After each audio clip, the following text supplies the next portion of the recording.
Welcome back to English A to Z by Mayank Vaid. तो students, हमने class 10 social science का 21st chapter शुरू किया था, सोशल चेंज, जहां पे पहले पार्ट में हमने RTI यानी कि राइट टू इंफॉर्मेशन एक्ट के बारे में डिटेल डिस्कशन किया था।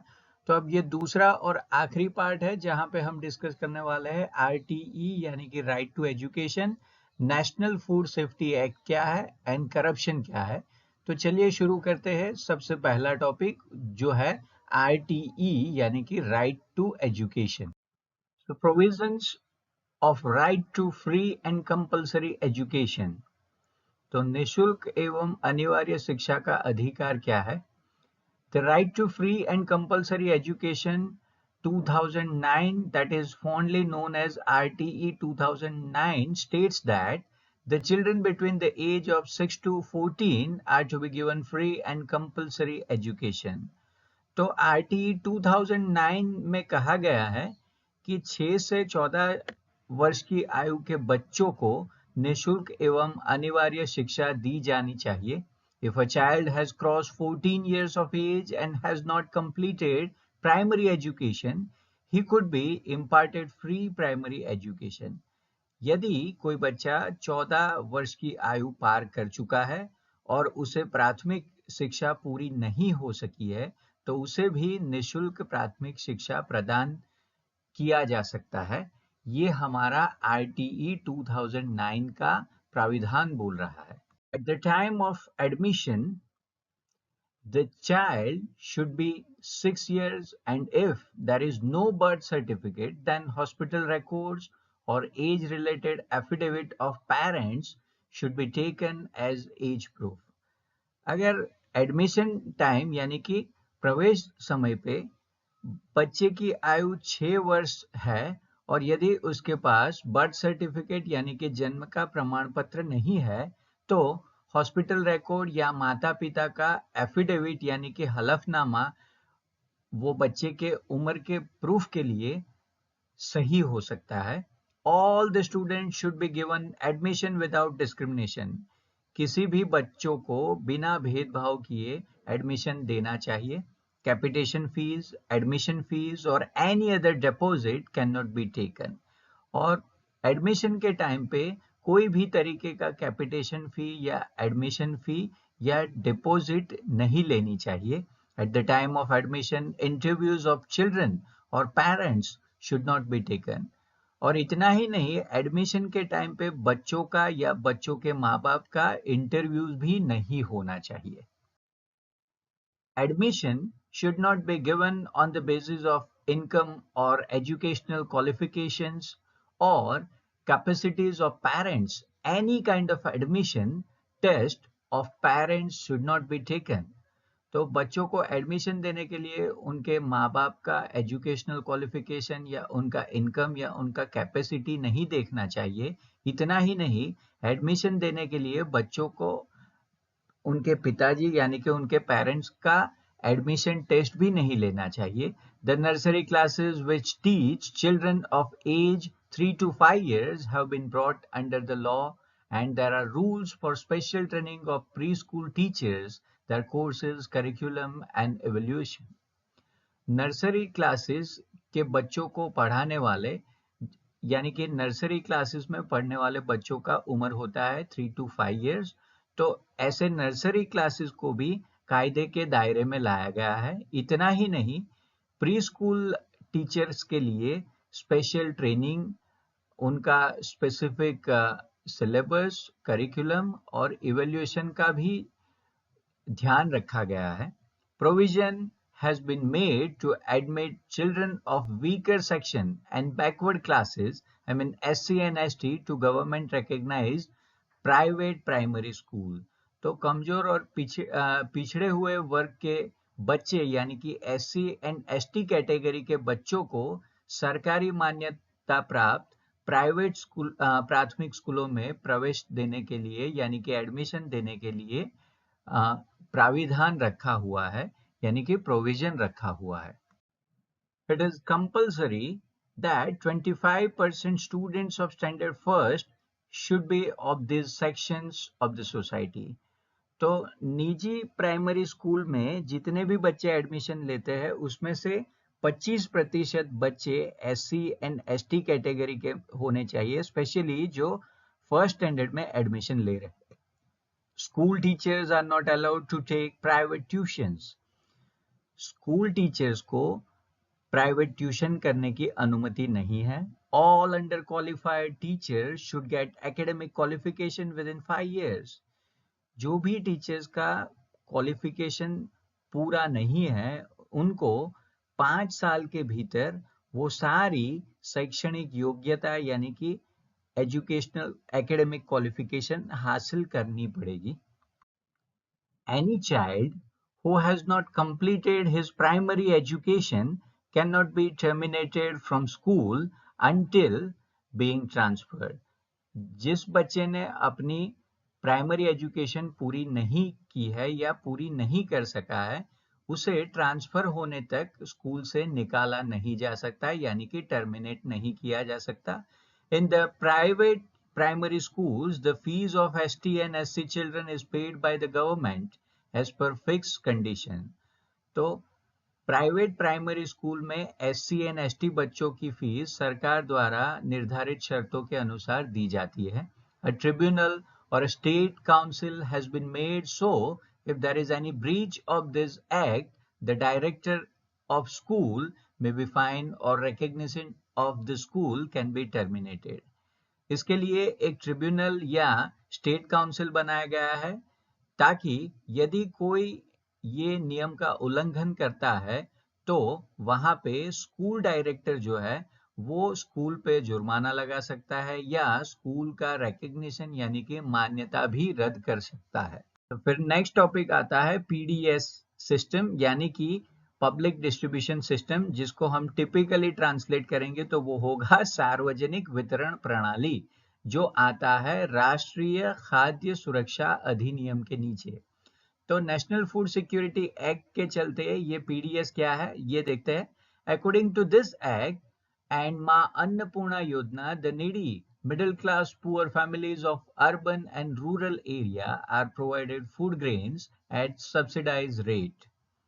तो इस नियम और दूसरा मां अन्नपूर्णा योजना के अनुसार शहरी और ग्रामीण क्षेत्रों में जो जरूरी लोग हैं यानी कि जरूरतमंद लोग हैं या मध्यम वर्गीय गरीब परिवार है उनको सस्ते दामों में खाद्यान्न उपलब्ध किया जाता है, यानी कि फूड ग्रेन्स उपलब्ध किया जाता है सब्सिडाइज यानी कि काफी कम रेट पे। The Antyodaya, very poor families are given 35 kilogram of grain free of cost। Antyodaya, अंत और उदय मतलब समाज में जो सबसे नीचे हायरार्की में जो सबसे नीचे है ऐसे लोग और उसका उत्थान उसका राइज, इसके लिए ये वर्ड है अंत्योदय, जिसको गांधी जी ने सबसे पहली बार इस्तेमाल किया था। So the Antyodaya families are given 35 kilogram of grains free of cost. तो अत्यंत गरीब यानी कि अंत्योदय परिवार को 35 किलोग्राम अनाज मुफ्त दिया जाता है under national food security act.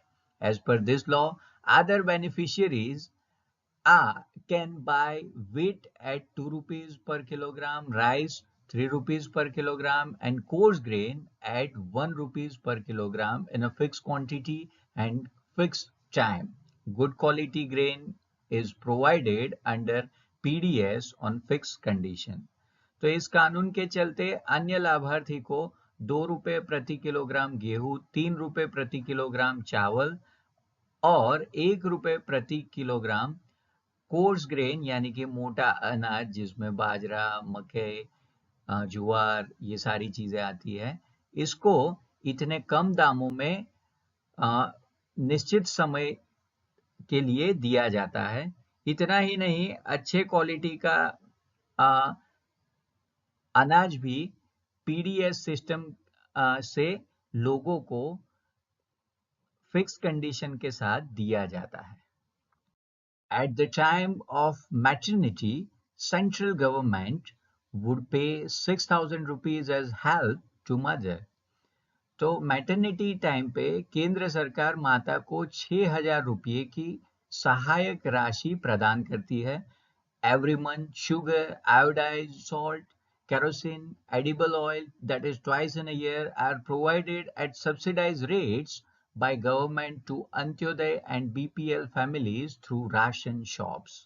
सरकार द्वारा अंत्योदय एवं बीपीएल परिवारों को राशन की दुकानों के माध्यम से हर महीने चीनी, आयोडीन युक्त नमक, मिट्टी का तेल यानी कि केरोसिन एवं खाद्य तेल, ये जो दोनों तेल है वो साल में 2 बार काफी सस्ते दरों यानी कि सब्सिडाइज रेट पे दिया जाता है.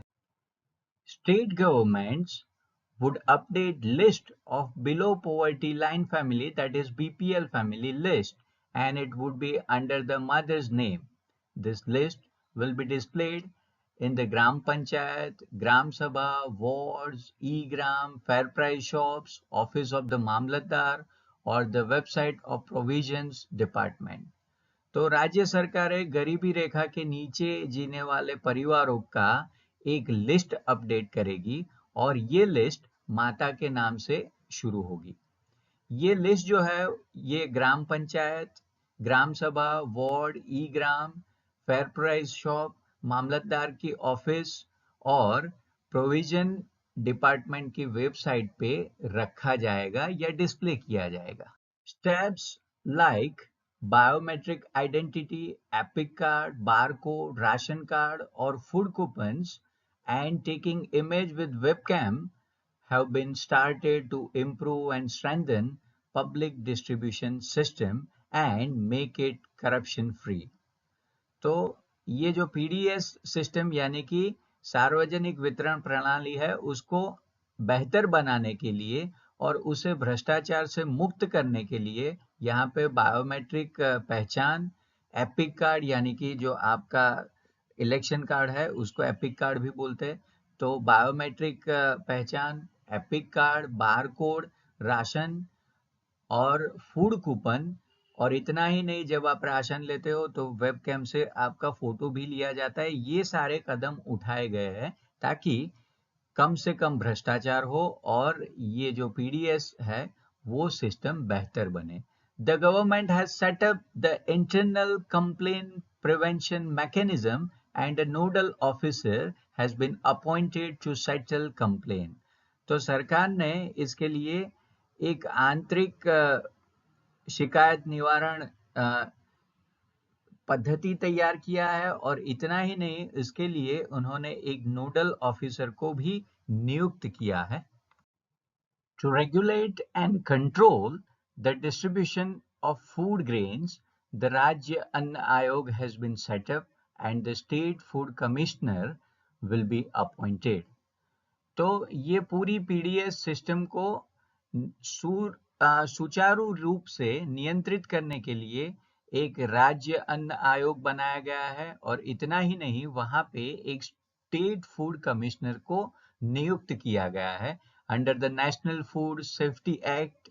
एज पर मां अन्नपूर्णा योजना, approximately 3.62 crore needy citizens are provided food grains at concessional rate. तो ये नेशनल फूड सेफ्टी एक्ट के चलते जो मां अन्नपूर्णा योजना चल रही है वहां लगभग 3.62 करोड़ जरूरी लोगों को या सिविलियंस को काफी सस्ते दामों में फूड ग्रेन यानी कि खाद्यान्न प्रदान किया गया है और ये सरकार के लिए एक बड़ा अचीवमेंट कहा जा सकता है. Food safety bill. अब ये फूड सेफ्टी बिल क्या है? खाद्य सुरक्षा विधेयक. तो ये नेशनल फूड सिक्योरिटी एक्ट 2013 यानी कि आरटीएफ 2013 का ही एक हिस्सा है. अब यहाँ पे डिफाइन किया है फूड सिक्योरिटी यानी कि खाद्य सुरक्षा क्या है. सबसे पहले this bill was implemented on 5 July 2013 by central government. तो इसको केंद्र सरकार ने 5 जुलाई 2013 को लागू किया था. अब यहाँ पे फूड सिक्योरिटी यानी कि खाद्य सुरक्षा क्या है? Food security means every person gets nutritious food for remaining active and for healthy life and procurement of food. तो फूड सिक्योरिटी ये है कि हर एक इंसान को पूरे लाइफ में एक्टिव रहने के लिए, सक्रिय रहने के लिए और हेल्दी तंदुरुस्त रहने के लिए खाना पाने का अधिकार है, और उसको वो कैसा खाना मिलना चाहिए, उसको वो पौष्टिक यानी कि न्यूट्रिशियस खाना मिलना चाहिए, दैट इज फूड सिक्योरिटी। हर एक इंसान को तंदुरुस्त और एक्टिव रहने का अधिकार है, और ये एक्टिव और तंदुरुस्त लाइफ करने के लिए उसको न्यूट्रिशियस यानी कि पौष्टिक आहार भी मिलना चाहिए, that is what food security means. अच्छा, तो उसके बाद फूड सेफ्टी बिल के ऑब्जेक्टिव्स क्या है, उसके उद्देश्य क्या है, वो देखते हैं। तो सबसे पहला ऑब्जेक्टिव है satisfy the demand of food of the increasing population of the country and ensuring its quality and quantity of food and providing it at low rate। तो देश की बढ़ती जनसंख्या की जो खाने की मांग है उसको पूरा करना, ये उसका ऑब्जेक्टिव है। और उतना ही नहीं, ये जो खाने की गुणवत्ता एवं मात्रा है वो सुनिश्चित करना और उसको कम दर में अवेलेबल करवाना, वो काम भी फूड सेफ्टी बिल का ही है। Second objective, curbing malnutrition among people and children, and to see that there is an increase in the production of nutritious food। तो लोगों और बच्चों में कुपोषण को रोकना एवं पौष्टिक भोजन के लिए उत्पादन में वृद्धि सुनिश्चित करना भी ये फूड सेफ्टी बिल का ही ऑब्जेक्टिव है। Making the public distribution system, I mean PDS, very strong, transparent and simple। तो सार्वजनिक वितरण प्रणाली यानी कि पीडीएस को ज्यादा मजबूत, ज्यादा पारदर्शी और सरल बनाना। Providing food security to poor families through Antyodaya Yojana and BPL list, and to see that they get nutritious food in a proper quality and at concessional rate। जो अंत्योदय योजना और उसके साथ साथ बीपीएल के लिस्ट के माध्यम से गरीब परिवारों को फूड सेफ्टी प्रदान करना, और उसके साथ साथ ये भी इंश्योर करना कि उनको सही गुणवत्ता वाला और कंसेशनल यानी कि सस्ते दाम पे भोजन मिल रहा है कि नहीं। Helping pregnant women and feeding mothers to get nutritious food, और गर्भवती महिलाओं की मदद करना, और उसके साथ साथ माताओं को भी पौष्टिक भोजन दिलवाना, ये फूड सेफ्टी बिल का एक ऑब्जेक्टिव ही है। इंपॉर्टेंट प्रोविजंस ऑफ मां अन्नपूर्णा योजना। तो मां अन्नपूर्णा योजना के महत्वपूर्ण प्राविधान क्या है, प्रोविजंस क्या है। सबसे पहला, मां अन्नपूर्णा योजना is meant for the poor and needy middle class families. तो सबसे पहले मां अन्नपूर्णा योजना गरीब और जरूरियातमंद मध्यम वर्गीय परिवार के लिए है। They may be from urban और rural areas and are provided grain at subsidize rate.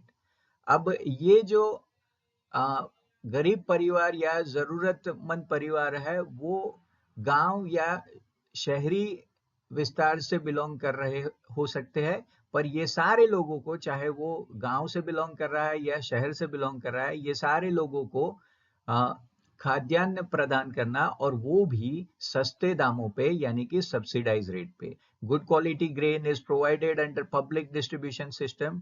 और ये मां अन्नपूर्णा योजना का ही एक भाग है, जिसमें आप पीडीएस यानी कि सार्वजनिक प्रणाली सिस्टम के चलते अच्छी गुणवत्ता वाला अनाज उपलब्ध करवाते हो।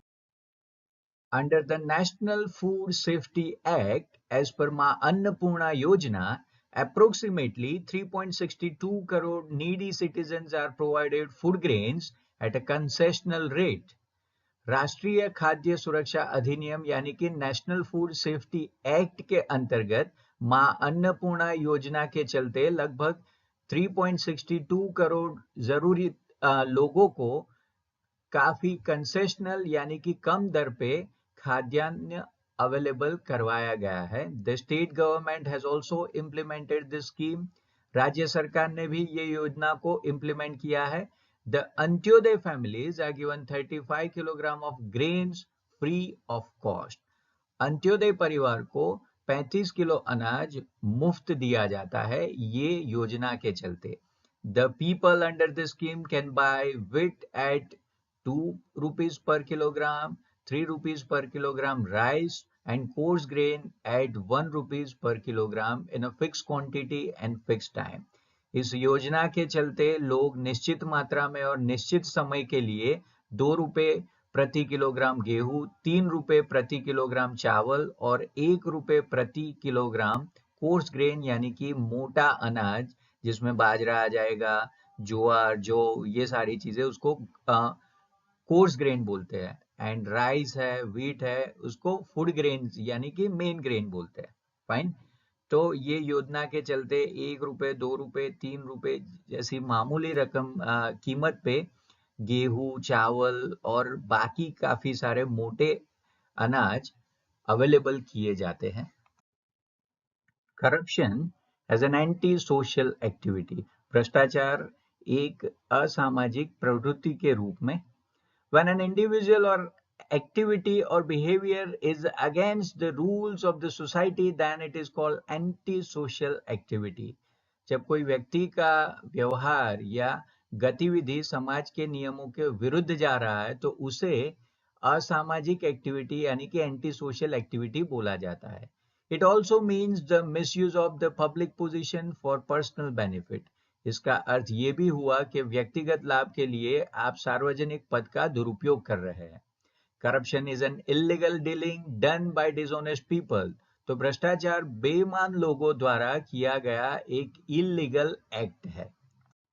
Corruption can be in the form of giving and taking money, gifts and presents like jewelry, foreign trips, partial behavior, influencing decision, favoring relatives and friends. These are the example of corruption. तो corruption कैसे होता है, भ्रष्टाचार कैसे होता है? भ्रष्टाचार पैसे लेने या देने से, ज्वेलरी जैसे उपहार और भेंट देने से, विदेश यात्रा या तो पक्षपातपूर्ण व्यवहार करने से, कोई डिसीजन को प्रभावित करने से, रिलेटिव या फ्रेंड को लाभ पहुंचाने के लिए भी भ्रष्टाचार किया जाता है। Corrupt behaviour degrades moral values and the society. भ्रष्ट आचरण जो है वो नैतिक मूल्य और समाज दोनों का पतन करता है। The problem of black money comes in with corruption. तो भ्रष्टाचार के साथ ये काले धन का प्रश्न भी आता है। And when it is spend यानी कि ब्लैक मनी जब स्पेंड किया जाता है, it leads to scarcity of supply of goods in the market. अब जब काले धन को यूज किया जाता है बाजार में, तब बाजार में चीजों की स्कैरसिटी यानी कि चीजों के सप्लाई की स्कैरसिटी यानी कि शॉर्टेज क्रिएट होती है। तो करप्शन कहीं ना कहीं जुड़ा हुआ है ब्लैक मनी से, और ब्लैक मनी और करप्शन ये दोनों कहीं ना कहीं राष्ट्र के इकोनॉमिक डेवलपमेंट में रोड़ा बन सकते हैं, यानी कि एक तरीके का हिंड्रेंस बन सकते हैं। This in turn increases the price and the poor people have to spend more on basic amenities. तो काले धन से यानी कि ब्लैक मनी से क्या होता है, इससे कीमतें बढ़ती है और गरीब लोगों को बुनियादी सुविधाओं पर ज्यादा खर्च करना पड़ता है। Corruption exist in some public and private sectors of India. भ्रष्टाचार भारत के कुछ पब्लिक एंड प्राइवेट सेक्टर यानी कि सार्वजनिक और निजी क्षेत्रों में मौजूद है। It may include white collar activities like bribery, tax evasion, holding, adulteration, black marketing, influencing decisions and partiality. तो करप्शन जो है वो कहीं ना कहीं व्हाइट कॉलर एक्टिविटीज को जन्म देती है। अब ये व्हाइट कॉलर एक्टिविटी क्या है, तो करप्शन से कहीं ना कहीं रिश्वतखोरी, कर चोरी, जमाखोरी, मिलावट, कालाबाजारी, डिसीजन को प्रभावित करना और पक्षपात जैसी एक्टिविटी शामिल है। तो you can say that the examples of white collar activities are bribery, tax evasion, holding, adulteration etcetera. तो आप ये याद रखो व्हाइट कॉलर एक्टिविटीज क्या है। It may also include blue collar crimes like robbery, cheating, kidnapping, human trafficking और cyber crimes. तो corruption white collar activity को जन्म तो देता ही देता है, वैसे ही ब्लू कॉलर क्राइम्स और एक्टिविटीज को भी जन्म लेता है। अब ये ब्लू कॉलर एक्टिविटीज क्या है, तो robbery, cheating, kidnapping, human trafficking, cyber crimes, ये सारे उसके एग्जाम्पल हैं। तो इन शॉर्ट भ्रष्टाचार जो है वो ब्लू कॉलर क्राइम्स जैसे कि डकैती, धोखाधड़ी, अपहरण, साइबर क्राइम या मानव तस्करी जैसे अपराधों को भी जन्म देता है। तो आगे था व्हाइट कॉलर एक्टिविटीज और क्राइम, यहाँ पे ब्लू कॉलर एक्टिविटीज और crime. It's a global problem, it has an adverse effect on the economy. तो करप्शन जो है, भ्रष्टाचार है, वो एक वैश्विक समस्या है और इसका अर्थतंत्र पे काफी प्रतिकूल प्रभाव पड़ता है। Honest people are disappointed, laws are not followed and moral values are degraded. ईमानदार लोग इससे निराश होते हैं, कानून का पालन नहीं होता है और इसके चलते समाज में नैतिक मूल्यों का भी पतन होता है। Government's efforts to curb corruption, भ्रष्टाचार को अंकुश में लाने के लिए सरकार ने क्या प्रयास किए हैं, क्योंकि हमने आगे देखा corruption is a global problem, ये एक वैश्विक समस्या है और उससे काफी सारे प्रॉब्लम, ब्लैक मनी के problem, white collar crime, blue collar crime, ये सारी चीजें क्रिएट होती है और इसीलिए गवर्नमेंट उसको रोकने के लिए क्या करती है ये देखते हैं। तो सबसे पहले गवर्नमेंट ने सेंट्रल एंटी करप्शन ब्यूरो बनाया है जिससे ये करप्शन यानी कि भ्रष्टाचार को रोक सके। और ये कब एस्टैब्लिश हुआ था, चलिए देखते हैं। It was establish in 1964 to investigate the complaints against the government officials who are involved in corruption and to punish them. तो सेंट्रल एंटी करप्शन ब्यूरो की स्थापना 1964 में भ्रष्टाचार में जुड़ी हुई सरकारी अधिकारियों या ऑफिसों के विरुद्ध कंप्लेन और उसकी जांच करने और उनको पनिशमेंट देने के लिए बनाया गया था। इसका हेड क्वार्टर्स है इन शाहीबाग, अहमदाबाद। इसका मुख्य कार्यालय अहमदाबाद के शाहीबाग में है। People can call on helpline toll free number 1800-233-4 4x4 for their complaints. तो इसके लिए ये हेल्पलाइन नंबर है जो है 1800-233-44444। इस पे आप कॉल करके हेल्प मांग सकते हो for the problem of corruption, भ्रष्टाचार के लिए।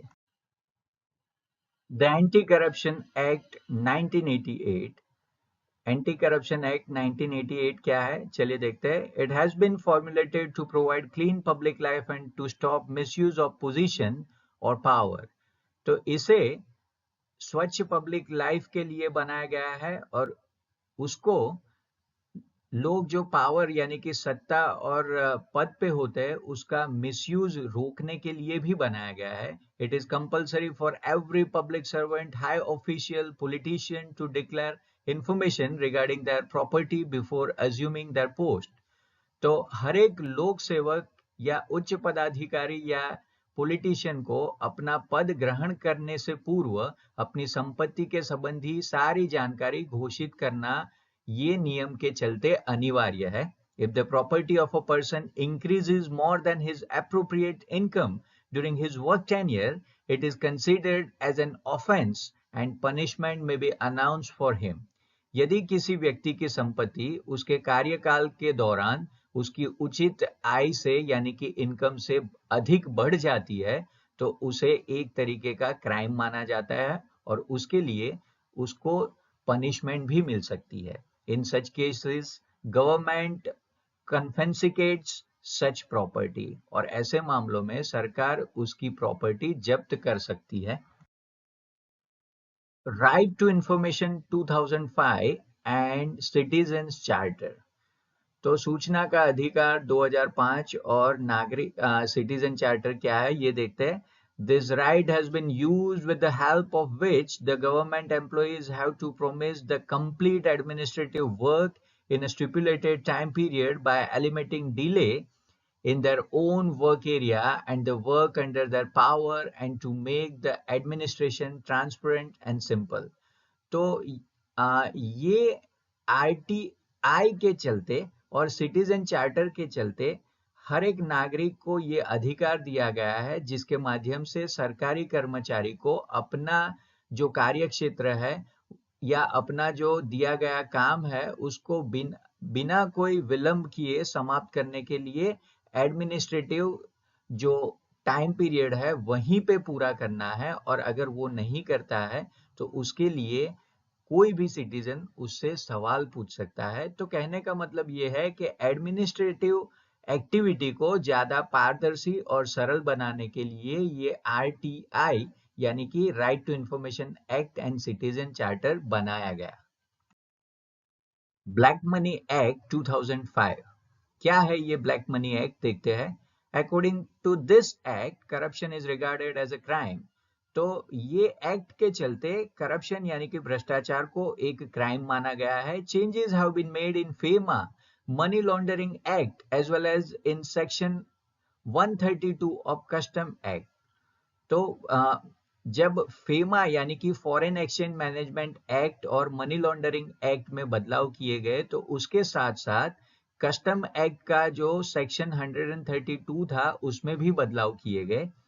Efforts have been made to curb corruption and find black money by appointing Lokpal and Lokayukt in each state.